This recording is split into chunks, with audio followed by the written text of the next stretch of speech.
I inherited everything from my ex-mother-in-law after taking care of her. Now my ex and his mistress are threatening to sue me. Hi everyone! I'm in a really complicated situation and would love to hear your thoughts. My name is Gigi, I'm 27, and I have a 7-year-old daughter named Naomi. I was married to my ex-husband Jack, 30, for almost 8 years. When I was 2 months pregnant with our second child, I found out Jack had been cheating on me with a coworker named Susan, who's also 28. I saw their messages on his phone by accident. When I confronted him in tears, he finally admitted Susan was also pregnant with his child. I was so shocked I almost passed out. Jack and I fought constantly after that. But despite everything, my mother-in-law, well, ex-mother-in-law, would come over and comfort me. I was under so much stress that I ended up miscarrying. When Jack found out about the miscarriage, he didn't even stay with me to grieve. Instead, he went straight to Susan and blamed me for losing the baby. I was devastated, crying for days. Thankfully, Jack's mother was there for me and took care of Naomi while I tried to recover. The divorce was brutal. Jack refused to pay child support at first, but eventually the court forced him to. During the whole divorce, he made it clear he wanted nothing more to do with me or Naomi. He gave up all custody rights, and I felt so bad for my daughter, but there was nothing I could do. Jack paid support, but never visited Naomi or asked about her. Later, I found out Susan had given birth to his son, and they were now together. Through all of this, my biggest support came from my own parents and my ex-mother-in-law. Our families had been close friends for years. That's actually how I met Jack.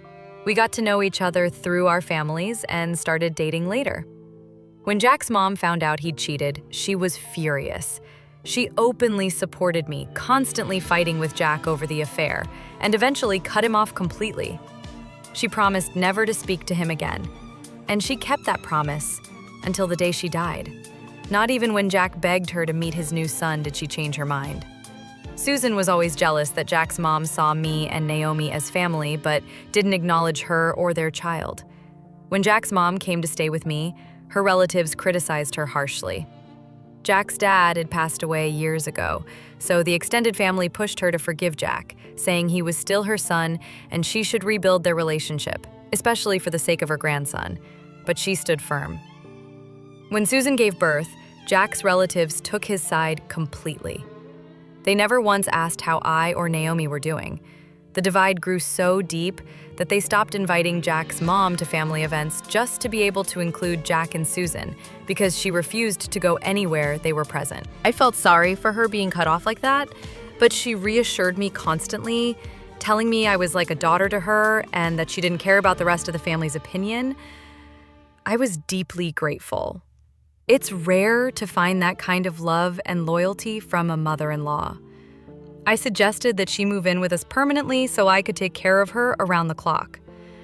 We hired a part-time caregiver to help in the mornings, and I looked after her in the evenings. I spent a lot of time with her, and it never felt like a burden. Naomi adored her grandmother and was happy we were all living together. One day, my mother-in-law confided in me that after learning Jack had left me, she changed her will. Originally, as her only son, Jack was set to inherit everything. But after the affair came to light, she rewrote it. The house and her insurance payout would now go to Naomi. As for me, she included a substantial portion of her savings and a treasured family heirloom in her will.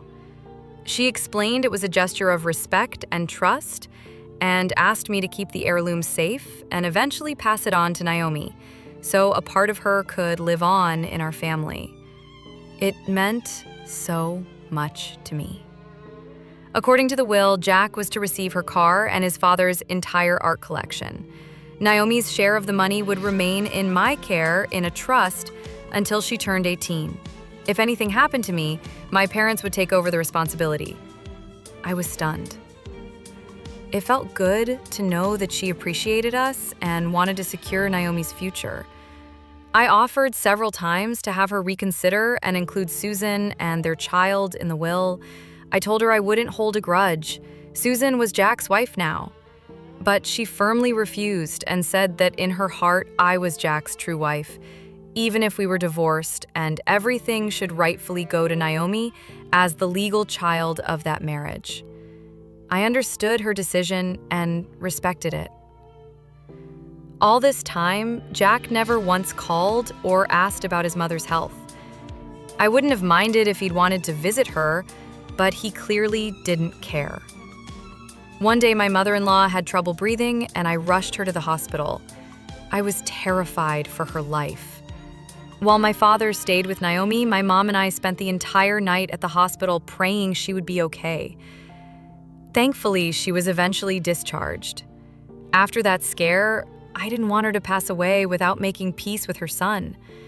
I put aside my own feelings and called Jack, begging him to come see his mother. I told him the doctors weren't hopeful and I was scared she might not have much time left. Instead of showing compassion, he argued. He complained that his mother never accepted Susan.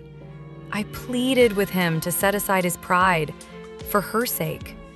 He said his schedule was too full and he couldn't make time. It was heartbreaking to hear, especially given her condition. But I insisted he come. Even when Jack finally showed up, I was shocked to see that he had brought Susan with him. I didn't say anything, even though I wasn't thrilled to see her in my home. But for the sake of my mother-in-law, I kept quiet. The moment he saw his mother, it was obvious the tension between them hadn't gone anywhere. Their conversation was awkward, filled with long silences, and Jack never even tried to speak to her from the heart. It felt like he came out of obligation, not because he truly wanted to mend things. It broke my heart to witness that. But I told myself at least he showed up. He fulfilled my request.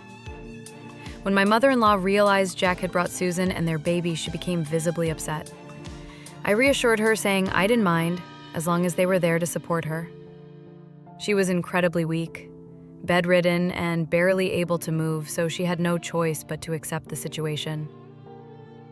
I kept my promise and said nothing, even when Susan began acting overly sweet in front of her.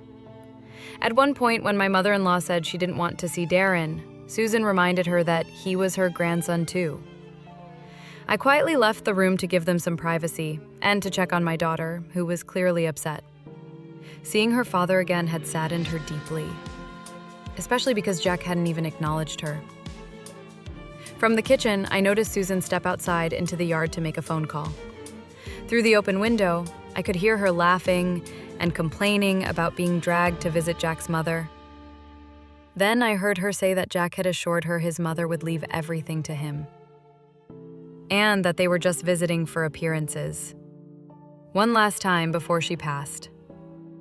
Susan cheerfully went on about how they'd be moving into the house soon and remodeling it completely to match their taste, saying Jack's mother had terrible decor.